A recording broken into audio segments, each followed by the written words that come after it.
So looking forward to today's interview, and I'm not going to steal any kind of thunder at all. I'm just literally going to ask Donna if she would just tell us a little bit about you and what you do. Hi Alison, thanks very much for the introduction. I'm Donna McHugh and I am Head of Revenue and Sales at Loganair, working in Glasgow. My current position is a mixture of revenue management and sales. So to me, it's a kind of perfect marriage. In most larger airlines, it would be considered an absolute no-no, but luckily we just get away with being the size that allows both of those to sit together. So my job is really, in a nutshell, it's to maximise the revenue opportunity for every seat that we have on the aircraft. So it's balancing low fares with corporate fares, with higher fares, trying to read the demand, take advantage of last minute must travel, lock in planned, maybe like a theatre break in London or whatever, and just make that mix of fares give us enough of a profit to be in a reasonable position without pricing ourselves completely out of the market. So that's the kind of revenue management side of it. I've got a team of people who work around the country on that, using all sorts of algorithms and technology that has advanced so much in the time that I've been in the role. It's phenomenal, but luckily always needs a decision maker, so it keeps us still in position, thank goodness. And the other hat I wear is in sales. So I head up the sales team at Loganair, and I've done revenue management since 2007, sales since 2012, and I started at Loganair in 1992. So I've done a couple of stints at Loganair. I've been paid off a couple of times as we've contracted. So this current COVID experience isn't alien to the industry or to us. We've had various downturns before, but as in aviation and probably in hospitality, people just always come back. So the majority of my working life has been at Loganair. Started off as cabin crew, worked in operations, and have been in commercial for probably more than half of it. So the sales team, they are split regionally around the country. We've got someone in England, someone in Scotland, and someone who covers the kind of leisure side and a bit of Northern Ireland. And we are just always looking at who is flying, why they're flying, feeding that information back to revenue management, making sure we've got the right corporate solutions in place, and most importantly, who isn't flying, why they're not, and how we can get them to. So to me, it's a perfect basket of opportunities, and definitely keeps me on my toes. So that's where I am at Loganair. And it's a real wide range of things that your role covers, isn't it? I wonder, is there, what's the best thing about what you do? Is there a story to that? I love the mix. I'm pretty passionate about sort of both sides of it. I'm very glad I don't do all just one. And the bigger we get, the more I worry that that'll streamline down and it will just become one, because I think both are great. I love being the sales side gives me the opportunity to engage with customers, to travel, which is, the key part of, not everybody who works with an airline actually does get to travel. So very grateful for that. I go to Norway quite a lot. We have good connectivity with oil and gas in Norway, and we've got sales agents who work independently for us there. So I do quite a lot of exhibitions there with her. I go to the States. We sell through a massive agent or a company in the States. They represent us there, so I get to go there. Not as often as I would like, but I mean, a few years ago that would have been unthinkable. It's just been a new distribution channel for us. So I love the travel opportunities and the chance to actually engage with the people that are using us and listen to them.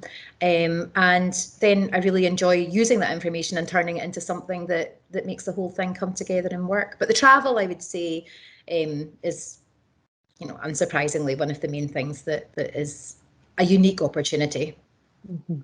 And obviously, you see all corners of the world, but we're talking to people whose business is either based locally to our chamber or whose customers are here. So we are asking all of our members that come on, what's your favourite thing about Dundee and Angus? So many things. So I've been coming to Dundee and working with yourselves for quite a long time now. So I've seen all of the recent changes. When I first started going, the very first time I went to Dundee, I think I was 16, and that was a very, very, very long time ago. And it was at the stage that Dundee was as dark looking as Glasgow was at that time, and the buildings hadn't all been sandblasted, and it just had less of the kind of romance of Edinburgh and more of the kind of grit of industry about it, probably.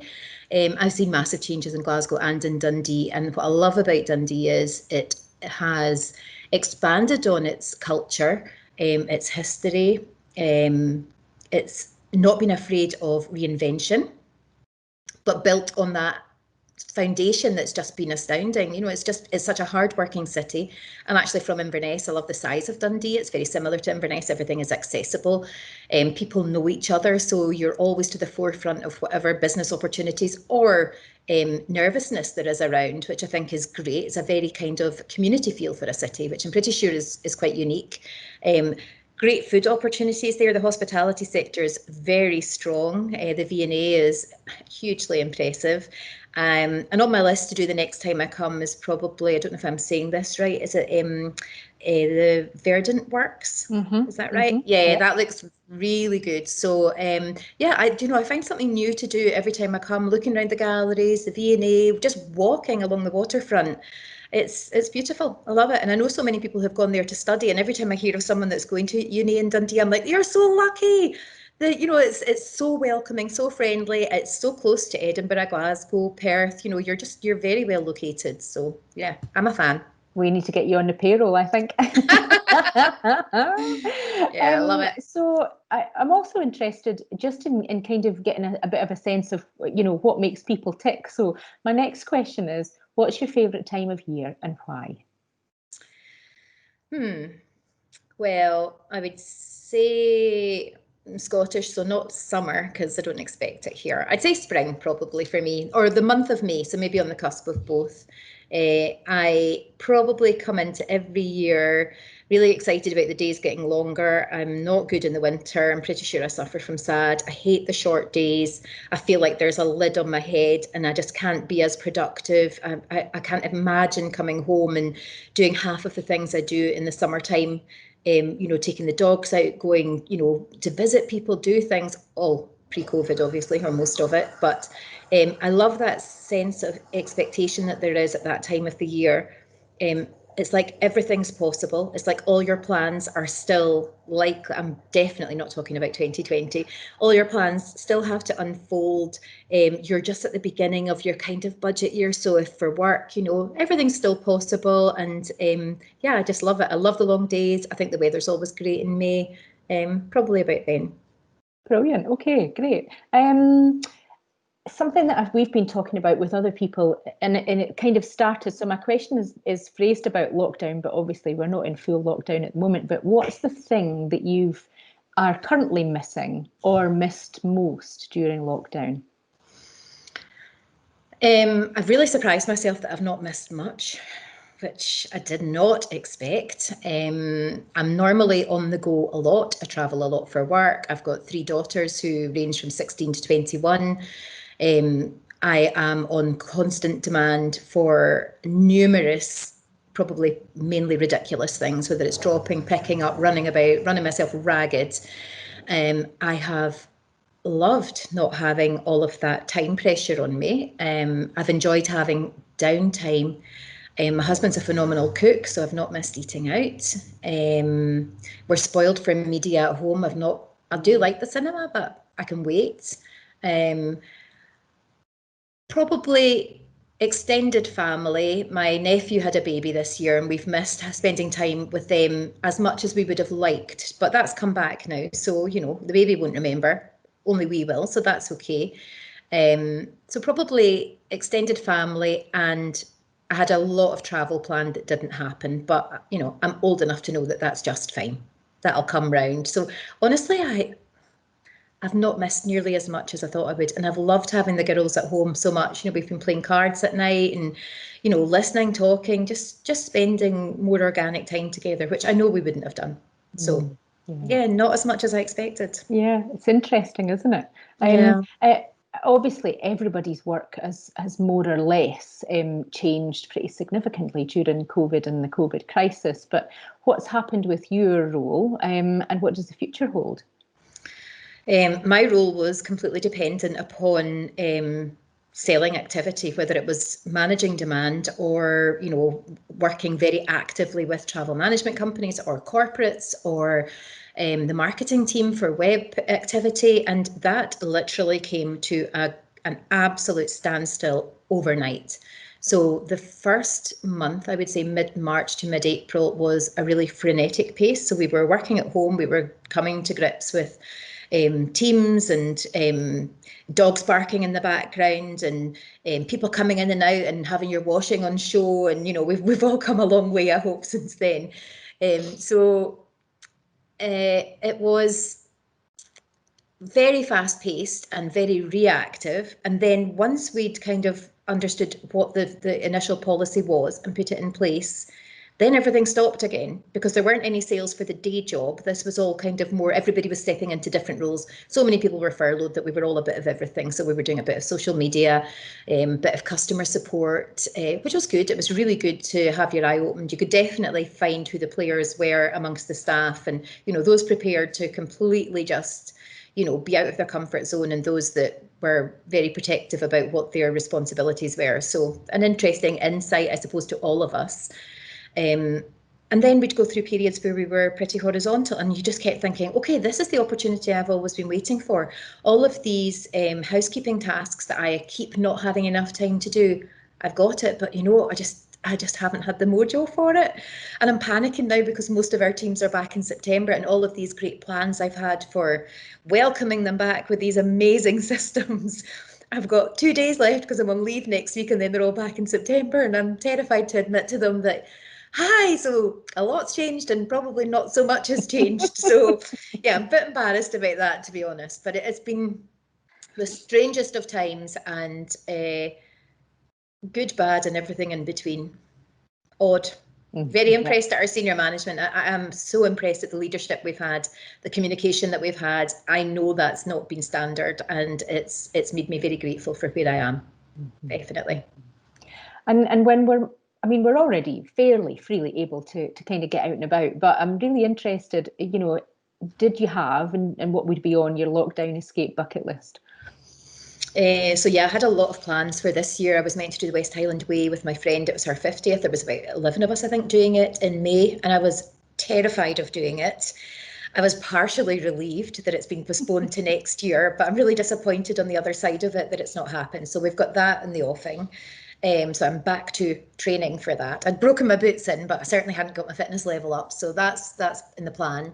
I normally go to Tyree at least once a year, usually a couple of times a year. And that's always a great kind of coming together of groups of friends that I can't wait for that to happen. It's the most relaxed, scenic, amazing time out place that is, you don't come back recovered because you celebrate a bit too much when you're there, but you do come back reinvigorated, I think. So I'm looking forward to that. We were planning Australia in October, which will be off for the foreseeable. And my friend who I was visiting has actually been sick, so it's going to be delayed, but all the more reason that it'll be all the sweeter when we do finally do it. One of my best friends lives in Doha. I normally go there at least once, if not twice a year for short breaks. So that'll be one of the first things that I'll probably look at doing. But yeah, again, I can wait. Norway again for work. I'm there quite a lot. But I will be back. I'm grateful that all of these things will happen again.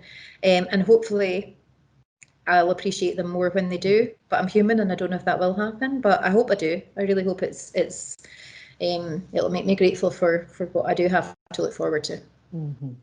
If you had a message for people about the things you've learned yourself about the world of work and business, what would it be?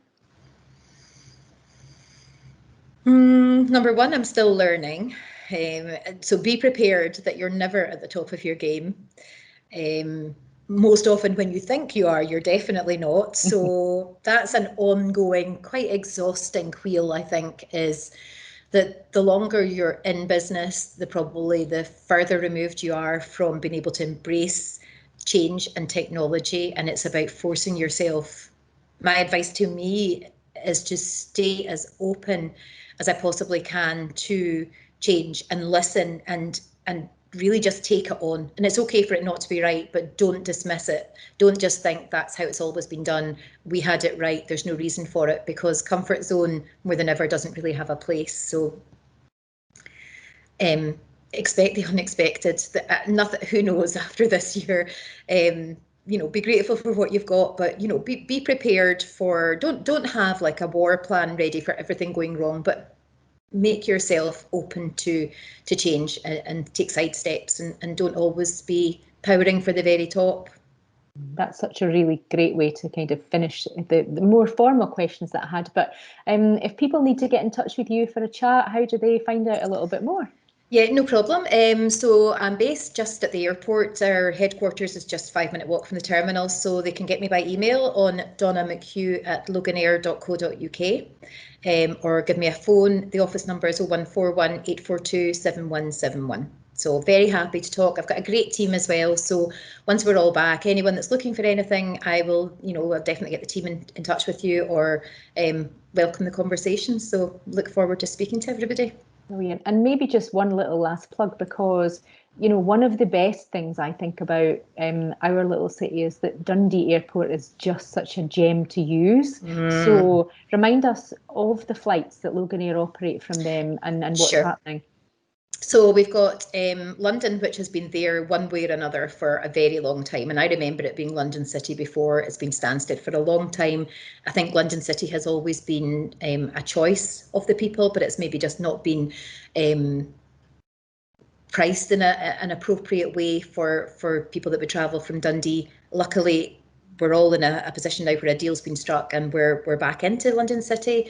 So to me, that's like the perfect journey. It's like going from a regional airport to the most amazing gem of an airport in London, which is being enhanced even throughout COVID. They've carried on all the extending work that they've been doing to make sure that it retains that. London City, the first time I went there, I was like, this just feels like I've been put into the airport lounge without going into the airport lounge. It just has that feeling like they have understood everything about business travel and just made it happen. Dundee, the fact that, you probably don't even need to put COVID measures in place. There is space, there is time. Everything is so accessible and visible, and there's none of this torture of Disney style queuing for everything, and that can't be overplayed. That's one of the best journeys you can make, where you're going from a city to a city and you're getting to make it a regional experience. So we've got that twice a day. So great business schedule in that. A starting price of $69.99 one way. Phenomenal experience going through both airports. And we're back in Belfast, where we were, I don't know, maybe 12 years ago. So we're back in Belfast. Another place on my wish list as well. Belfast, very similar to the west coast of Scotland as well. Loads in common, loads to do, and a huge welcome. So we've got Belfast in the kind of mid slot in the day, and that starts at $54.99. So loads happening in Dundee. Very integrated within our network. And two really good flights actually, and Belfast's kind of on my list, so yeah, I'm definitely going to do that. If I can't get it this year, then next year for sure. But I really do love that experience of coming in and out of Dundee. It's so close amazing to the city centre, so yeah. Anyway, but thank you so much for coming on and kind of for taking the time to be spotlighted with us. It's been no problem. It's been really interesting having such a fab chat with you. And I look forward to us sharing this and kind of putting it out far and wide online. So thanks again, Alison. Donna. Thank you. It's been a pleasure. Thanks so much for asking us. We're so delighted to be involved with Dundee. So thanks very much for the opportunity. Thank you. All right.